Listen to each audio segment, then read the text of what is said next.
नमस्कार, आदाब, सत श्री अकाल। आज मौका है 9 अगस्त का, यानी कि काकोरी कांड की बरसी का। हमारे साथ यहाँ पर इतिहासविद डॉक्टर दरक्षा ताजवर मौजूद हैं। आइए हम उनसे इस पर बात करते हैं।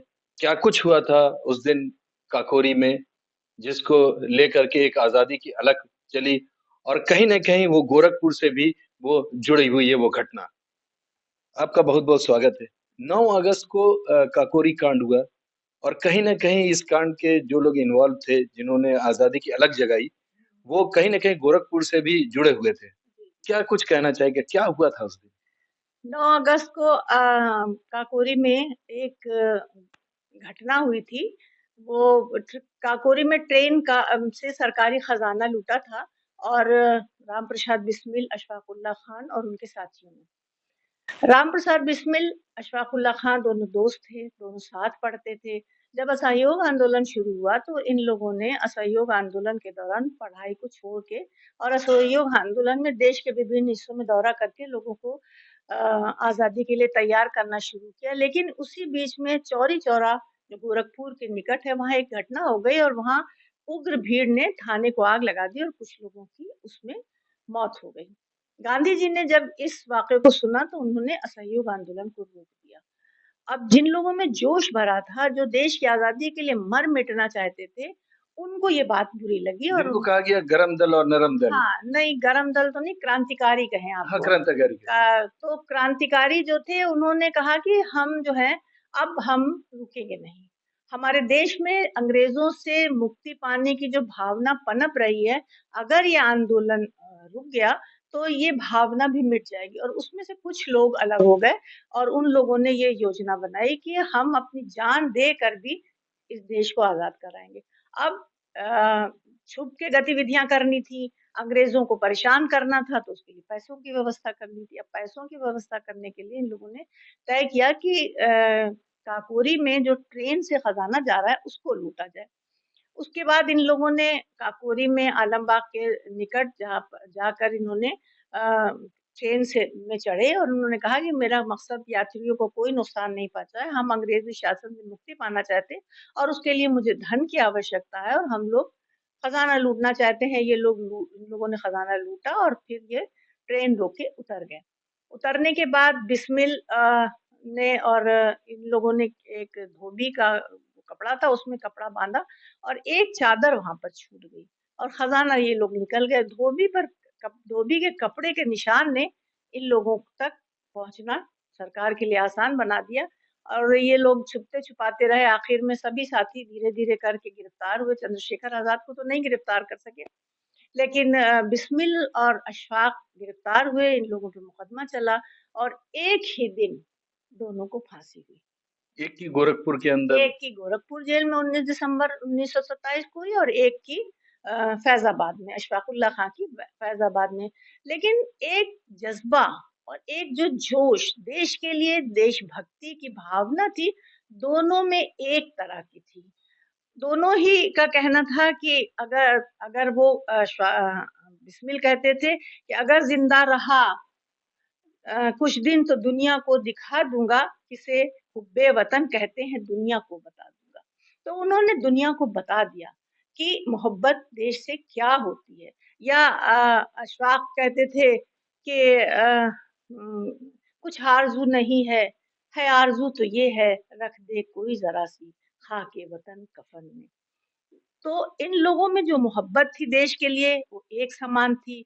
दोनों ने एक दिन फांसी पाई और दोनों ने आखिरी जो संदेश दिया, अपनी माँ को जो संदेश दिया, दोनों ने ही दोनों की भावना एक थी कि मेरी माँ तुम धैर्य रखना, मैं देश के लिए कुर्बान होना। आप दोनों का लेटर पढ़िए और दोनों में जैसे लगता है कि एक ही आत्मा बोल रही है, एक ही जज़्बा बोल रहा है। उसके बाद दोनों ने आखिरी संदेश में कहा कि अगर हमारे देशवासियों को हमसे ज़रा भी मोहब्बत है, तो वो अपने अंदर एकता कायम रखें, देश को आज़ाद कराने के लिए जो भी कर सकते हैं वो करें और खुशी-खुशी दोनों फांसी के फंदे पर लटक गए। आप उनकी आत्मकथा पढ़िए या उनके बारे में आप पढ़िएगा तो आपको अंदाज़ा होगा कि दोनों में एक ही भावना थी।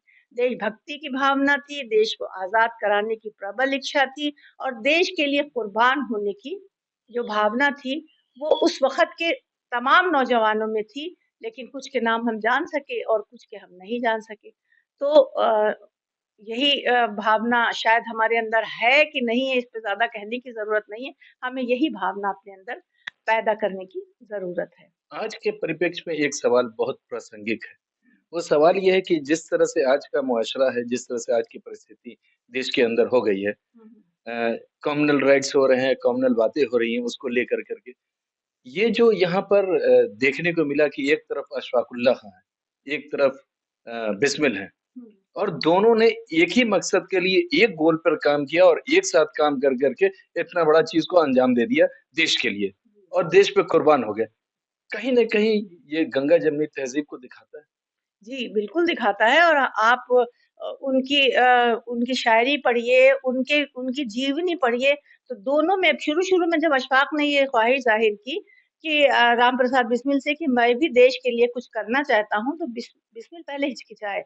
उन्होंने उन्हें अपने ग्रुप में शामिल करने के लिए मना कर दिया, लेकिन बाद में उन्हें लगा कि ये इतना अमीर-कबीर ख़ानदान का लड़का कैसे ये आज़ादी के कठिन राहों पे चलेगा? लेकिन उन्होंने जब देखा कि उनके अंदर इतनी तीव्र भावना है आज़ादी के लिए, तो उन्होंने अपने साथ शामिल किया और उन्होंने साबित भी किया कि देशभक्ति क्या होती है। राम प्रसाद बिस्मिल ने कहा था कि कि हम दोनों अलग-अलग धर्मों को मानने वाले थे, लेकिन हम धर्म के नाम पे कभी नहीं झगड़े। तो हमें भी इन चीज़ों से सीखना चाहिए कि हम धर्म के नाम पर नफ़रत ना फैलाएँ, प्यार की खुशबू बिखेरें और देश को आगे बढ़ाने के लिए जो हमसे हो सकता है वो करें। एक चीज़ और, लोग कहते हैं कि सरफ़रोशी की तमन्ना अब हमारे दिल में है, देखना है ज़ोर कितना बाज़ुए कातिल में है। ये नज़्म के बारे में आम तौर पे कहा जाता है कि बिस्मिल ने कही थी। जब राम प्रसाद बिस्मिल ने, ये बिस्मिल ने कही थी लेकिन वो बिस्मिल अज़ीमाबादी थे और उनके नाम पे गिरफ्तारी का वारंट जारी हुआ था, वो छुप गए और वो उनकी जो नज़्म है वो खुदाबख्श लाइब्रेरी पटना में हिफ़ाज़त से रखी हुई है। लेकिन इससे ये नहीं समझना चाहिए कि अशफ़ाक़ उल्लाह खां या बिस्मिल शायरी नहीं करते थे। देशभक्ति से, भावना से ओत-प्रोत नज़्में दोनों ने कहीं, दोनों की नज़्में ज़ब्त हुईं और दोनों की नज़्में नेशनल आर्काइव्स में जो हैं वो महफ़ूज़ हैं, जिन्हें अंग्रेज़ों ने ज़ब्त किया था। ये बिस्मिल ने जो कहा था, मैं आपको सुनाती हूँ।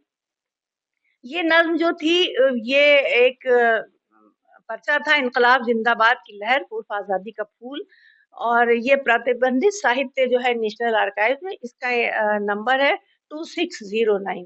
तो उसमें इन्होंने जो नज़्म कही थी वो नज़्म आपको सुनाते हैं जो राम प्रसाद बिस्मिल की कही हुई थी कि भारत न रह सकेगा हरगिज़ गुलाम खाना, आज़ाद होगा, होगा, आता है वो ज़माना, खून खौलने लगा है हिंदुस्तानियों का, कर देंगे ज़ालिमों का अब बंद ज़ुल्म ढाना। अब भेड़ और बकरी बनकर न रह सकेंगे, इस पस्त हिम्मती का होगा कहाँ ठिकाना। भारत के हम हैं बच्चे, भारत वतन हमारा, इसके ही वास्ते है मंज़ूर सर कटाना। तो सर तो उन्होंने कटा दिया, लेकिन हमने उनकी उनकी जो भावना है, उसकी कितनी कदर की, कितना हम आपस में एकजुट होकर देश के लिए, देश की तरक्की के लिए काम कर रहे हैं, इस पे हमें सोचने की ज़रूरत है। और हसरत अगर कहते थे कुछ आरज़ू नहीं है आरज़ू तो ये है, रख दे कोई ज़रा-सी ख़ाके वतन कफ़न में। ये ख़ाके वतन से जो मोहब्बत थी, वो दोनों ने साबित की।